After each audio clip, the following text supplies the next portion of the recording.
Not sure if you remember, but there used to be smaller 8-inch tablets that Samsung would come out with almost every year, including this one, the Galaxy Tab A7 Lite, which came out back in 2021. So I thought today would be a good time to go back and look at one of Samsung's cheapest tablets and see, is it still worth it in 2023?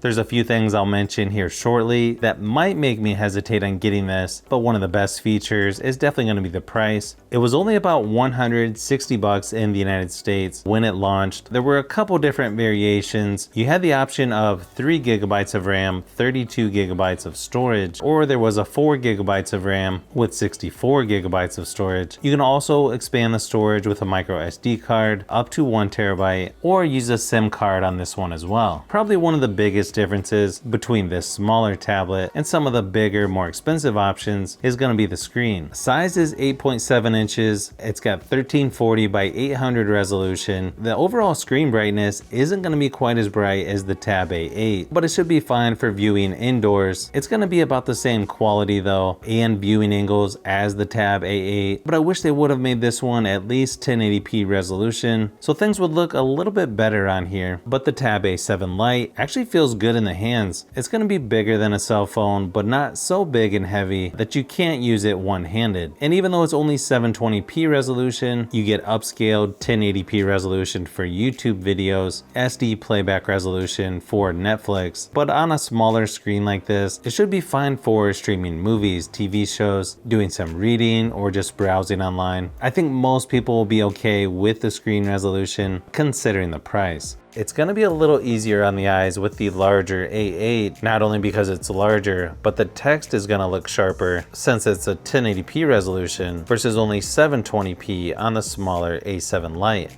As far as battery goes, it's got a 5100 milliamp hour battery, which lasted about 6 hours in my battery drain test at 100% screen brightness. So about average compared to other tablets I've tested. Should get you through the whole day of normal usage, even longer if you turn the screen brightness down. As far as performance goes, yeah, you're gonna notice this one moves a little bit slower, just moving around the software. This tablet is not gonna feel as fast as the Tab S8 or even the Tab S6 Lite. It's got a MediaTek MT8768 processor. The version I have is only 3 gigabytes of RAM, and you can see here by the Geekbench scores, not really that impressive as far as the numbers go, but keep in mind, this is a more entry-level tablet. It should be fine for doing most basic things. It's just gonna take a little bit longer for things to load, and I'm guessing most people realize that when buying a tablet this cheap when it comes to performance.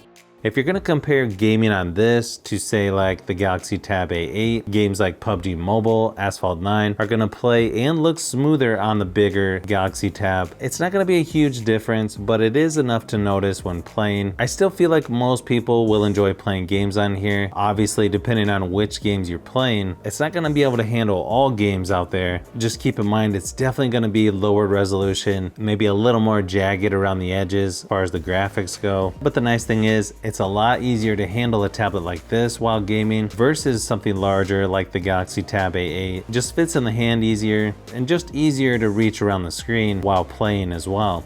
Currently, this tablet is on Android 13, One UI 5.0 as of this video. And you'll notice they added a row of shortcuts down at the bottom, or the taskbar as they're calling it. I'm not sure if I would leave that there considering it's going to take up more of the screen. And it's pretty small, especially in portrait mode. Luckily, they give you the option to turn that off in the settings. Since it came with Android 10 when it was first released, since I believe back then they offered 3 years of software support before upping that to 4 years on their newer tablets. So this could be the last year for major updates, and then I would imagine you're going to get some security updates after that. You're also not going to get Samsung DeX on here, but you can connect a keyboard and mouse if you want. You can even use split screen on here. Just keep in mind, again, this is considered more of an entry-level tablet, so don't expect super fast performance, but it should be okay for most basic tasks. You also get Face Unlock on here, but unfortunately you don't get an S Pen. Now you can get a capacitive stylus or active stylus to use, such as this one. It does okay, just not as good as the S Pen that you get on some of the other Samsung tablets. Now this is one of the few tablets left that still has a headphone jack. I would be shocked if they don't start deleting those on future tablets, but good thing is you've got a speaker on each side, and this one has Dolby Atmos, which makes it quite a bit louder, plenty loud enough for a tablet this size. Here's a quick audio sample just to give you an idea of what it sounds like.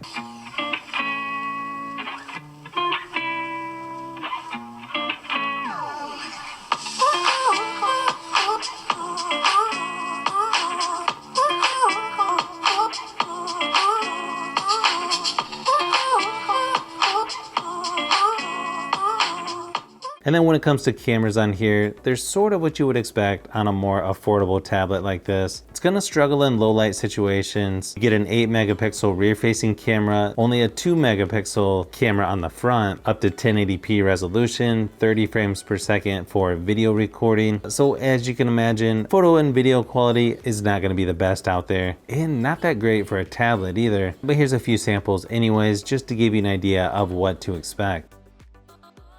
So hopefully this video gave you some things to think about when it comes to the Tab A7 Lite. Definitely a couple things that make me hesitate on getting this one in 2023. And I thought for sure Samsung would come out with another small tablet last year, but unfortunately no such luck. Other than the iPad mini 6, there's not a lot of small tablets out there with higher end specs, unfortunately. So we'll have to wait and see what Samsung comes out with later this year.